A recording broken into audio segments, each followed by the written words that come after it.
Bonjour tout le monde, on continue la correction du premier exercice de la cinquième série d'analyse 2. Comme j'ai dit dans la vidéo précédente, dans cet exercice, on cherche à calculer tout d'abord le rayon de convergence et après déterminer la somme de la série entière pour la valeur absolue de x inférieure à r. Avec r, c'est le rayon de convergence. La série entière que nous avons, c'est la somme de x à la puissance 4n plus 1 sur 4n plus 1. Alors ici, on va utiliser la notion de la dérivée. Pourquoi? Parce qu'on remarque que la dérivée de la série, la somme des x à la puissance 4n plus 1 sur 4n plus 1, et la série, la somme de x à la puissance 4n. Ici, on aura 4n plus 1 sur 4n plus 1. Donc, c'est la somme de x à la puissance 4n. Et pour une série entière, on a la série entière et sa dérivée ont le même rayon de convergence. C'est-à-dire que le rayon de convergence de cette série est le même que le rayon de convergence de cette série. Alors, on doit calculer le rayon de convergence de cette série de la dérivée, puisqu'il est très simple par rapport à la première série que nous avons. On a maintenant la série, la somme des x à la puissance 4n est une série géométrique de paramètres ou bien de raisons x à la puissance 4. Et elle est convergente si et seulement si la valeur absolue de x à la puissance 4 inférieure strictement à 1. Alors, pour assurer la convergence, il faut avoir la valeur absolue de x à la puissance 4 inférieure strictement à 1. Ce qui veut dire que la valeur absolue de x doit être inférieure à 1. Et à partir de cette inégalité, on va déduire le rayon de convergence qui est égal à 1. Parce que ici, le domaine de convergence est de rayon 1. Alors, voilà, on écrit donc le rayon de convergence R, c'est égal à 1. Maintenant, pour calculer la somme de la série, on va utiliser cette démarche. On note la somme de la série entière par S de x. Voilà, c'est la somme qu'on cherche à calculer. On peut calculer la dérivée de cette somme, S' de x. C'est égal à f de x, à une fonction qui s'écrit en fonction de x. Alors, pour obtenir S de x, on doit intégrer f de x. Et c'est ce qu'on va faire dans cet exemple. La somme de la série entière S de x. On a tout d'abord pour la valeur absolue de x inférieure à r qui est égale à 1. S' de x, la dérivée de la série, c'est égal à la somme des x à la puissance 4n. Et on a dit que c'est une série géométrique. Vous pouvez revoir série 4, exercice 1, la première partie, on a traité un cas pareil, un cas d'une série géométrique.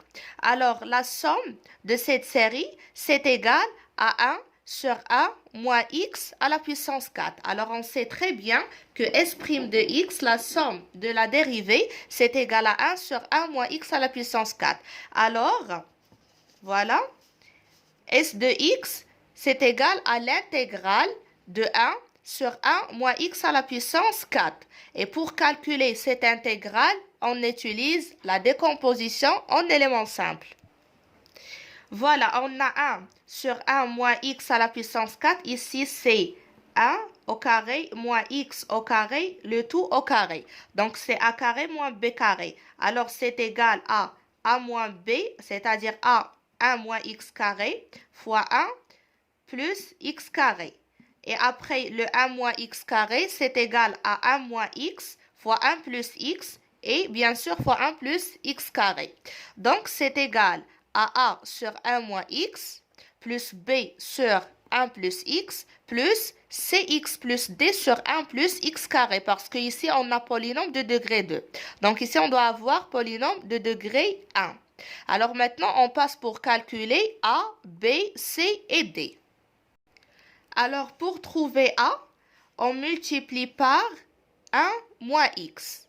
Et on remplace x par 1. Pourquoi? Parce que 1 moins 1, ça me donnera 0. Alors, lorsque je multiplie par 1 moins x, je ne multiplie pas ici, je multiplie ici. Alors, je vais travailler avec cette égalité. Donc, j'obtiens 1 moins x. Alors, je simplifie par 1 moins x, 1 moins x. Il me reste 1 sur 1 plus x fois 1 plus x carré. Qu'est-ce que j'ai dit? Je remplace par 1. Alors, j'obtiens 1 sur 1 plus 1 fois 1 plus 1 au carré qui est 1 plus 1. Ça fait 1 sur 2 fois 2. Donc, ça fait 1 sur 4. Et ici, lorsque je multiplie par 1 moins x, je simplifie. Ici, j'aurai b fois 1 moins x sur 1 plus x. Mais si je remplace le x par moins 1, j'obtiens ici 0. Alors, ça fait b fois 0 multiplié par 1 plus x, donc c'est 0. Et de même ici. Alors, on obtient que a, c'est égal à 1 sur 4. On passe pour b. Maintenant, pour b, on multiplie par 1 plus x. Et on remplace x par moins 1. Pourquoi? Parce que 1 moins 1, ça va me donner 0. Alors, on obtient, ici, on va simplifier par 1 plus x. Donc, il nous reste 1 moins 1. Donc, c'est 1 plus 1, ça fait 2. Ici, 1 plus moins 1 au carré qui est 1, c'est égal à 1 plus 1, donc ça fait 2. Alors, on obtient que 1 sur 4, c'est égal à b. Alors, maintenant, nous avons obtenu a et b. Il nous reste c et d. On revient ici, on remplace a par 1 sur 4 et b par 1 sur 4. Et on essaye d'avoir le même dénominateur. Alors, le dénominateur, c'est 1 moins x fois 1 plus x fois 1 plus x carré qui est égal à 1 moins x à la puissance 4. Alors ici, je dois multiplier par 1 plus x, voilà, et par 1 plus x carré, voilà.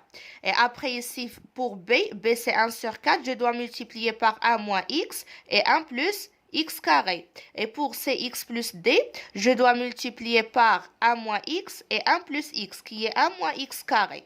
Après, je développe et j'obtiens que ce polynôme s'écrit sous cette forme. Moins c fois x à la puissance 3, plus c fois x, plus 1 demi moins d fois x carré, plus 1 demi plus d sur 1 moins x carré. Et d'après l'égalité entre deux polynômes, on peut déduire que c, c'est égal à 0. Parce qu'ici, on n'a pas de x cube, et on n'a pas de x, et on n'a pas de x carré. Donc, c, c'est égal à 0. Et ici, c, c'est égal à 0. Après, le 1 demi moins d, c'est égal aussi à 0. Et on a une seule constante qui est égale à 1. Alors, 1 demi plus d, c'est égal à 1. Donc, on peut déduire que c, c'est égal à 0 et d, c'est égal à 1 demi. Pourquoi? Parce que lorsque je fais 1 demi moins 1 demi, c'est 0. Et si je fais 1 demi plus 1 demi, c'est 1. Maintenant, je remplace ici et j'intègre. Voilà donc S de x est égal à l'intégrale de 1 sur 4 fois 1 sur 1 moins x d de x plus l'intégrale de 1 sur 4 fois 1 sur 1 plus x d de x plus l'intégrale de 1 demi fois 1 sur 1 plus x carré d de x. Alors, c'est égal, je factorise par 1 sur 4. Alors, c'est ici l'intégrale, c'est moins ln de la valeur absolue de 1 moins x parce que la dérivée de 1 moins x, c'est moins 1. Alors, je fais moins et moins. J'obtiens moins ln de la valeur absolue de 1 moins x. Après, plus ln de la valeur absolue de 1 plus x, plus 2 parce que j'ai factorisé par 1 sur 4, donc je dois multiplier par 2. Pour lorsque je fais 2 fois 1 sur 4, ça va me donner le 1 demi. Alors, c'est 2 fois l'arctangente de x, parce que l'intégrale de 1 sur 1 plus x carré, c'est l'arctangente de x. Maintenant, on a déjà ici, on traite la situation, dans la valeur absolue de x est inférieure strictement à 1. Ce qui veut dire que 1 moins la valeur absolue de x, c'est égal à moins x en valeur absolue, c'est égal à 1 moins x. Et de même pour 1 plus x. Alors ici, comme si on a ln de a moins ln de b, qui est égal à ln de a sur b. Alors ça devient 1 sur 4 fois ln de 1 plus x sur 1 moins x, plus, on multiplie 1 demi l'arctangente de x. Voilà la sommation S de x lorsque la valeur absolue de x est inférieure strictement à 1. On passe maintenant pour la situation où la valeur absolue de x est égale à 1. Dans cette situation, on a soit x est égal à 1 ou bien x est égal à moins 1. Si le x est égal à 1, on a maintenant la somme de 1 sur 4n plus 1. Pourquoi? On revient à notre série de départ. On a ici, c'est la somme de x, 4n plus 1 sur 4n plus 1. Alors, on remplace le x par 1. Ça devient 1 sur 4n plus 1 est divergente car 1 sur 4n plus 1 voisinage de plus l'infini est équivalente à 1 sur 4n. Or, la série de termes général 1 sur 4n, c'est égal à 1 sur 4 fois la série de termes général 1 sur n. On sait très bien que cette série est Riemann divergente puisque alpha c'est égal à 1. Pour moins 1, on a la somme de moins 1 sur 4n plus 1 est divergente pour la même raison. Parce que ici, c'est équivalent à moins 1 sur 4n et la somme de moins 1 sur 4n, c'est égal à moins 1 sur 4 fois la somme de 1 sur n Riemann divergente. Alors, cette série est aussi divergente. Et comme ça, on arrive à la fin de cet exercice et dans la prochaine vidéo, on continuera la correction de cette série en entamant le deuxième exercice, Inch'Allah.